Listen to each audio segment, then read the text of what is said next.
Imagine sitting on your sofa in an ordinary living room. You adjust a plastic headset over your eyes, the screens power up, and suddenly, you are no longer in your house. You are floating in the absolute freezing vacuum of space.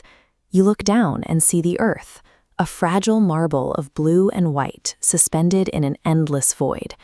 Your heart rate slows down as a profound sense of compassion and interconnectedness washes over you. You feel connected to every living thing on that blue marble.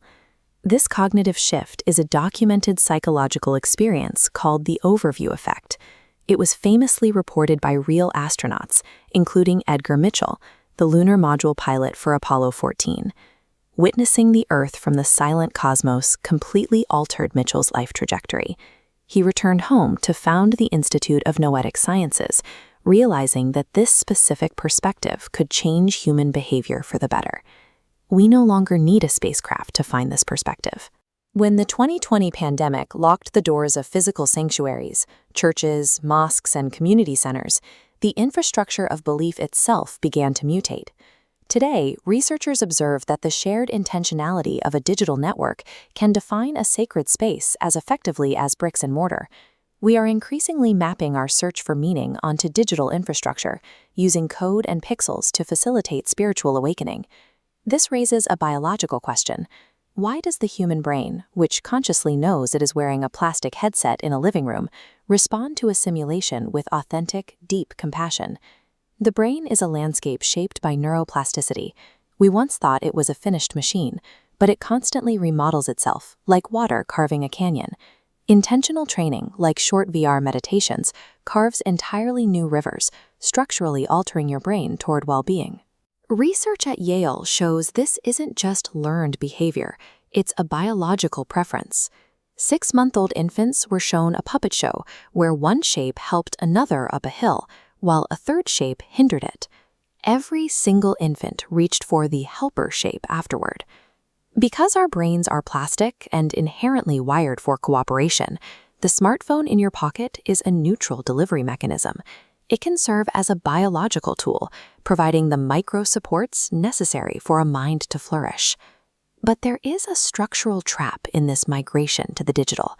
These new sanctuaries exist on private corporate servers, governed not by community leaders, but by opaque algorithms. These AI moderation systems act as bouncers, but they frequently fail due to algorithmic misinterpretation.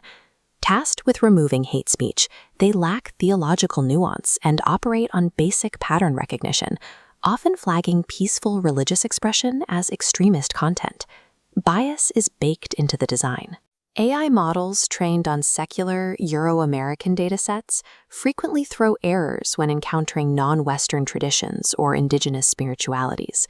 The system simply doesn't know how to categorize them, so it silences or penalizes the content. The threat extends beyond moderation into active surveillance. Across different political systems, AI-driven biometric tracking and data mining are being used to monitor the movements, affiliations, and worship patterns of specific religious communities. This creates a pervasive chilling effect.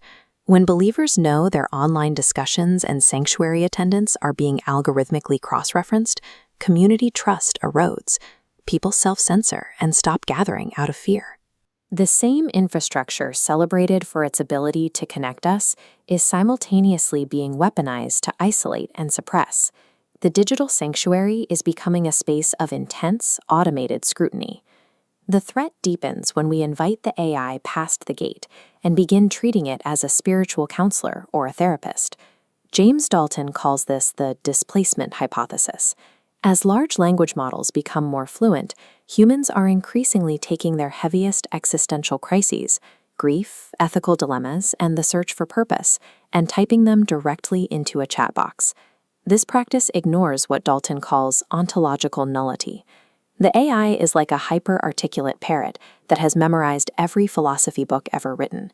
It can squawk back the perfect quote from a therapist, but it possesses no inner life and no soul. When you ask a machine for moral guidance, it isn't pondering the universe, it is calculating statistical probability. It has never felt physical pain, it has never suffered, and it does not actually care about the advice it gives you. Because it is a product of empirical math, AI also faces a transcendence failure. It cannot offer true solace about human mortality. It reflects back only the cold finality of its training data, prioritizing utilitarian efficiency over the human need for meaning. Delegating our moral choices to a mathematical object turns ethics into a transaction. We might get an efficient answer, but we lose the procedural struggle, the agonizing late-night reflection that actually builds human character. To reclaim our agency, we need the framework of digital humanism. This philosophy demands that technological power always be strictly subordinated to human dignity. Humanism redefines transcendence. Since our time is finite, our purpose is found in the material legacy we build for others. Accepting that our biological clock is ticking creates the urgency to maximize our impact on the human community. This framework treats AI as a fencing partner rather than an oracle. It is a tool to spar against, not a master to obey. We should use a machine's computational power to synthesize data and generate provisional ideas. We treat those outputs as a stimulus, a mere starting point for human reflection. To maintain our autonomy, the human subject must always hold the pen. We must argue with the machine's output and embrace the friction of making the final choice ourselves. Relying on individual willpower isn't enough. We need hard-coded institutional guardrails built into the technology to prevent the automatic delegation of our moral lives. Think of dynamic trust thresholds, like a student driver. If the AI is sorting email, it runs automatically. But the moment it enters a high-stakes ethical domain, the authority must instantly escalate back to a human being who understands the context. The Vienna Manifesto on Digital Humanism takes this further, demanding that tech be designed for democracy and calling for regulators to break up corporate monopolies. Concentrated power over our digital infrastructure makes true humanism impossible. The manifesto's ultimate demand is simple. Any decision affecting collective or individual human rights must strictly be made by a human being, period. The essence of the human spirit is forged in the struggle of making mistakes and learning from them. As we build flawless digital sanctuaries, we must ensure we don't accidentally optimize the soul out of our existence. To stay human, we have to keep the friction.